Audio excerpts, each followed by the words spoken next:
الفاظ طاقت کے بغیر محض فلسفہ ہے۔ اسلام بذات خود تقدیر ہے اور تقدیر کا شکار نہیں ہوگا۔ انسان بنیادی طور پر جذبہ اور جبلت سے چلتا ہے۔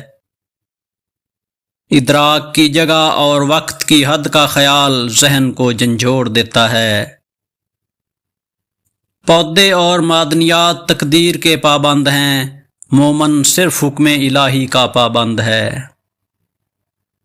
فن شاعری کا مقصد اگر انسان بنانا ہے تو شاعری نبوت کی وارث ہے۔ روح نہ جسم کے اندر ہے نہ باہر، نہ اس کے قریب اور نہ ہی اس سے الگ۔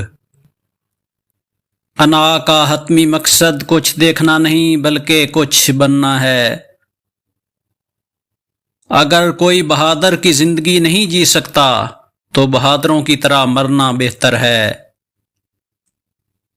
تجربے سے معلوم ہوا ہے کہ لوگ اخلاص اور دیانت کے بہت دشمن ہیں۔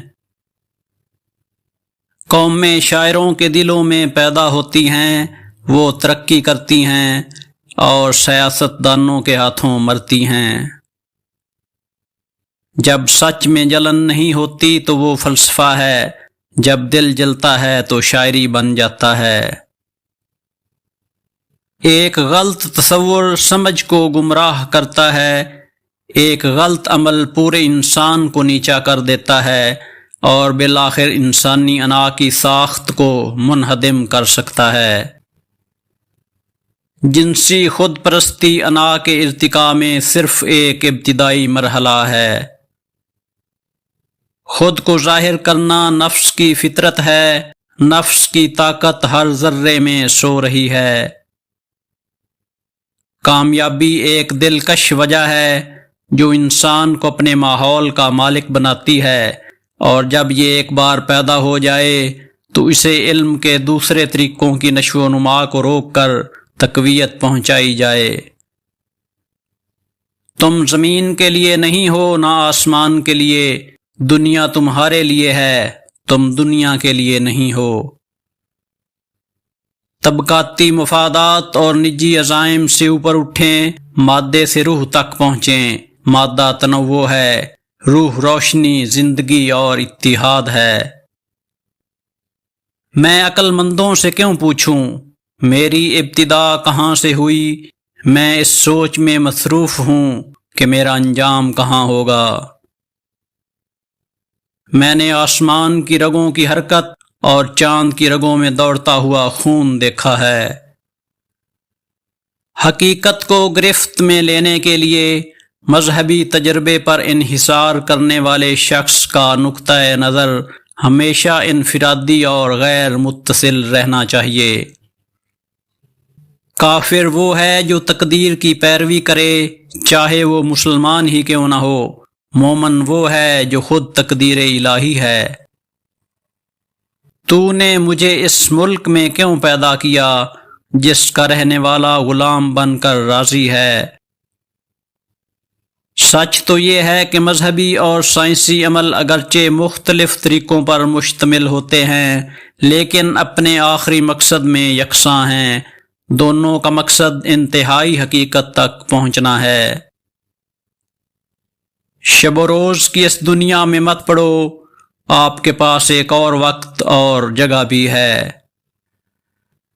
طاقت کے بغیر ویژن اخلاقی بلندی تو لاتا ہے لیکن دیر پا ثقافت نہیں دے سکتا۔ جن لوگوں کی سوچنے کے عمل پر کوئی گرفت نہیں ہے ان کے سوچنے کی آزادی برباد ہونے کا امکان ہے۔ اگر سوچ ناپختہ ہے تو سوچ کی آزادی مردوں کو جانوروں میں تبدیل کرنے کا طریقہ بن جاتی ہے۔